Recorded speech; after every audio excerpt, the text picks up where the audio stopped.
ऐसे कैसे झाले भोंदू कर्म करुणी म्हणती साधू, अंगा लावूनिया राख डोळे झाकुनी करती पाप.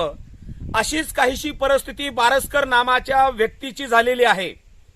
मराठा आरक्षण क्रांतिकारक योद्धा माननीय मनोज जरांगे पाटील यांच्यावरती वाटेल तसे आरोप करून अनंत वाचाळ बरळती बरळ या न्यायाने बारस्कर नावाचा महाराज जरांगे पाटलांवरती वाटेल त्या पद्धतीने सध्या टीका करताना आपल्याला दिसत आहे.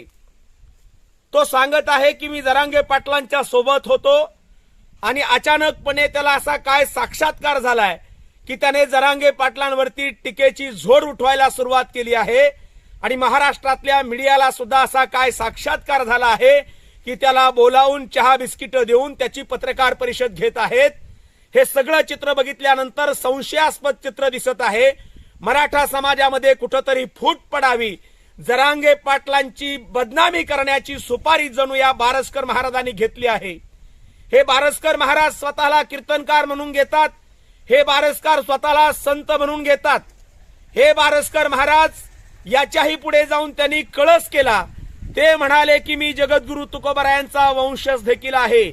खऱ्या अर्थानं वारकरी संप्रदायाने ह्या बारस्कर नावाच्या महाराजांवरती तात्काळ गुन्हा दाखल केला पाहिजे, कारण संतांच्या नावाचा वापर करून जरांगे पाटलांना बदनाम करण्याचं षडयंत्र हा माणूस करत आहे. हा कुणाचा प्यादा आहे, हा कुणाचा बोलविता धनी आहे, ह्याचा कोण, ह्याचाही शोध घेण्याची महाराष्ट्रामध्ये गरज पडलेली आहे. कारण जगद्गुरु संत तुकाराम महाराज म्हणतात, ऐसे कैसे झाले भोंदू कर्म करुणी म्हणती साधू, अंगा लावून या राख डोळे झाकुणी करती पाप. हा एकीकडे स्वतःला कीर्तनकार म्हणतो, त्याच वेळी दुसरीकडे हा स्वतःला राजकारणी म्हणून घेतो. आणि हा राजकारणी कीर्तनकार असणारा हा बारस्कर नावाचा महाराज बच्चूभाऊ कडूंच्या प्रहार जनशक्ती पक्षाचा काहीतरी पदावरचा कार्यकर्ता आहे. हा सगळं बोलल्यानंतर बच्चूभाऊंच्या पक्षाने सुद्धा अधिकृतरित्या पत्रक काढलेलं आहे आणि त्याची पक्षातून हकालपट्टी केलेली आहे. यावरून आपल्या लक्षात येईल की ह्याची काय पात्रता आहे. परंतु राजकारणी माणूस जेव्हा मनोज जरांगे पाटलावरती आरोप करायला लागतो त्यावेळी कुठेतरी एक षडयंत्र शिजत असल्याची भावना प्रत्येकाच्या मनात येत आहे. टीका करण्याची एक मर्यादा असते, ही मर्यादा या महाराजाने ओलांडलेली आहे आणि हा स्वतःला जगद्गुरु तुकोबरायांचा वारस म्हणून घेत आहे. खरं म्हणजे जगद्गुरु संत तुकाराम महाराजांचे वारस वारकरी निश्चितपणे आहेत, त्यांच्या विचारांचे वारस. परंतु तुकोबरायांचं नाव मध्ये आणून तुकोबरायांचा अपमान केलाय असा कांगावा करून अशा पद्धतीने जरांगे पाटलावरती तो आरोप लावत आहे. आम्हीही तुकोबरायांचे अभ्यासक आहोत, आम्ही तुकोबरायांचे वारकरी आहोत. जरांगे पाटील सुद्धा जगद्गुरु तुकोबरायांच्या भक्तीला छत्रपती शिवाजी महाराजांच्या शक्तीला गुरुस्थानी मानतात. जरांगे पाटलांनी संतांचा कधीही अनादर केलेला नाही. परंतु जेव्हा असा एखादा व्यक्ती येतो आणि संतांचं रूप घेऊन येतो आणि जरांगे पाटलांच्या जेव्हा लक्षात येतं आणि जेव्हा त्याला फटकारलं, कारण तुकाराम महाराजांनी सांगितलंय, तीक्ष्ण उत्तरे हाती घेऊन भान फिरे, नाही भिड भार. या जगाचं कल्याण करत असताना जरांगे पाटलांच्या आड येण्यासाठी आंदोलन मोडीत काढण्यासाठी हा जर माणूस तिथे आला असेल आणि त्याच्या हाताने जरांगे पाटलांनी पाणी न स्वीकारल्यामुळे त्या ठिकाणी अहंकाराने पछाडलेला आहे आणि अहंकाराने पछाडल्यामुळे तो वाटेल त्या पद्धतीने जरांगे पाटलांवरती आरोप करण्याचं काम करतो आहे. हा बारस्कर महाराज सांगतो, मी अनेक दिवस जरांगे पाटलांसोबत होतो, तो आजपर्यंत आम्हाला कुठे जरांगे पाटलांच्या सावलीला आजूबाजूला कुठे दिसला नाही. परंतु तो सांगतो, मी जरांगे पाटलांच्या सोबत होतो. अरे बाबा, तू जरांगे पाटलांच्या सोबत होतास तर मग तुला एका रात्रीत असा काय साक्षात्कार झाला की तू वाटेल त्या पद्धतीने टीका करायला लागलेला आहास.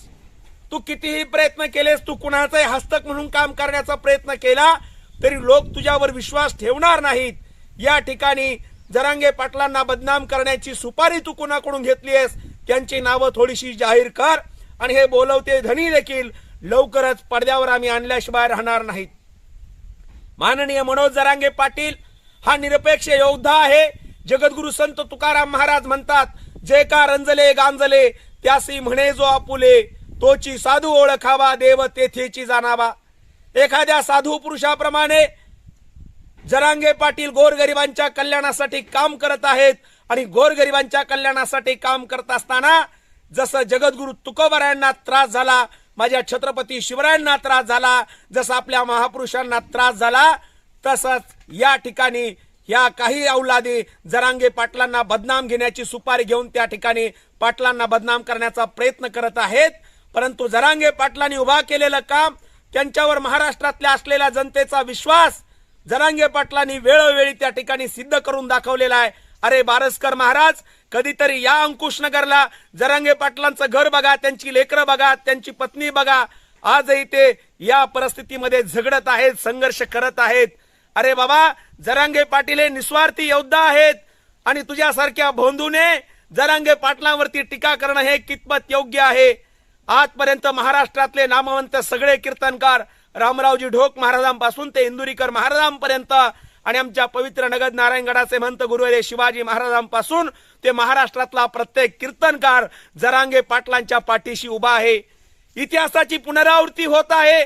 जसं जगद्गुरु संत तुकाराम महाराजांनी छत्रपती शिवाजीराजांच्या मावळ्यांसाठी पायकीचे अभंग लिहिले, जसं तुकाराम महाराजांनी छत्रपती शिवाजी महाराजांना मार्गदर्शन केलं, अनेक अभंग लिहिले, पायकीचे अभंग लिहिलेत, अनेक गोष्टी केलेल्या आहेत तुकोबांनी स्वराज्यासाठी। स्वराज्य स्थापनेमध्ये तुकोबांचं सुद्धा योगदान आहे आणि तीच आज वारकरी संतांनी भूमिका घेतली, न्यायाच्या पाठीशी उभा राहायचं। सगळे कीर्तनकार जरांगे पाटलांच्या पाठीशी उभे असताना तुझ्यासारखा नाठाळ जेव्हा जरांगे पाटलावरती बोलतो तेव्हा आम्ही तुला काडीचीही किंमत देत नाहीत। खरं म्हणजे तुझ्यावर व्हिडिओ बनवून आम्हाला तुला मोठं करायचं नाही, परंतु तू ज्या पद्धतीने बरळत आहेस, तुझ्यातला भोंदूपणा आता उघडा पडत आहे, तुझ्या चेहऱ्यावरचे विकार आम्हाला दिसत आहेत, कारण तुझा चेहरा सांगतो तू किती क्रोधी आहेस, तू किती विकृत आहेस, तू किती विकारांनी ग्रस्त झालेला आहेस। अरे आपल्या संतांनी सांगितलंय, विकारमुक्त जीवन जगा, काम क्रोध लोभ निमाले ठाईची अवघी आनंदाची सृष्टी झाली। विठुरायाने सगळ्यांना दर्शनाची संधी उपलब्ध करून दिली। वारकरी संतांनी जाती धर्माच्या पलीकडे जाऊन काम उभा केलं। नाचू कीर्तनाचे रंगी, ज्ञानदीप लावू जगी, असं म्हणणारे संत संत नामदेव महाराज, माझ्या जीवीच्या आवडी पंढरपुराने नगुडी, असं म्हणणारे संत ज्ञानेश्वर महाराज, आमची माळियाची जात लावू शेत बागायत, असं सांगणारे संत सावतामाळी महाराज, आम्ही वारिक वारिक करू हजामत बारीक, असं सांगणारे संत सेनानावी महाराज। एवढंच काय, देवा मी तुझा सोनार, तुझ्या नामाचा व्यवहार, असं सांगणारे संत नरहरी महाराज। असे सगळ्या संत मंडळीने या महाराष्ट्रामध्ये फार मोठं काम केलेलं आहे। सामाजिक समतेचा मळा पंढरपूरच्या वाळवंटामध्ये फुलवला, पण हे करत असताना आपली सगळी संत मंडळी सुद्धा या छत्रपती शिवरायांच्या पाठीशी उभा राहिली, शिवरायांना आशीर्वाद दिले, शक्तीला भक्तीने नेहमीच आशीर्वाद दिलेले आहेत। आणि त्या इतिहासाची पुनरावृत्ती होताना वारकरी संत जरांगे पाटलांच्या पाठीशी उभे राहिलेले असताना तुझ्यासारखे संतांचा वेश धारण करून, मग संतांनी म्हटलं आहे, अरे भगवे तरी श्वान सहज वेश त्याचा, कुत्र सुद्धा भगव्या रंगाचा असतं, मग त्याला संत म्हणायचं का? बारसकर महाराज, तुझ्यासारख्याला आम्ही संत मानत नाहीत, तू महाराज असू शकत नाहीस, तू वारकरी विचाराचा प्रचार प्रसारक असू शकत नाहीस, तुझ्या ठाई जी विकृती आणि विकार आहेत, आम्ही ज्ञानोबा यांच्या चरणी एवढीच प्रार्थना करतो, जय खळांची व्यंकटी सांडो, तया सत्कर्मी रती वाढो, भूता परस्परे जडो मैत्र जीवांचे, तुझ्यासारखे किती भुंकले तरी हत्ती डौलात चालत असतो। जरांगे पाटील नावाचा हा ऐरावत डौलात चालेल आणि सगळी जनता त्यांच्या पाठीशी खंबीरपणे उभा राहील, एवढाच आशावाद व्यक्त करतो। आणि तू केलेल्या सगळ्या विधानाचा मी तीव्र जाहीर निषेध करतो आणि जरांगे पाटलांच्या बद्दल या ठिकाणी आदर व्यक्त करतो। त्यांनी उभा केलेल्या लढ्याला कडक आणि ठळक जय जिजाऊ, जय शिवराय, जय भीम, जय संविधान, जय भारत। आंतरवली सराटीतून मी ज्ञानदेव काशीद, जय हिंद।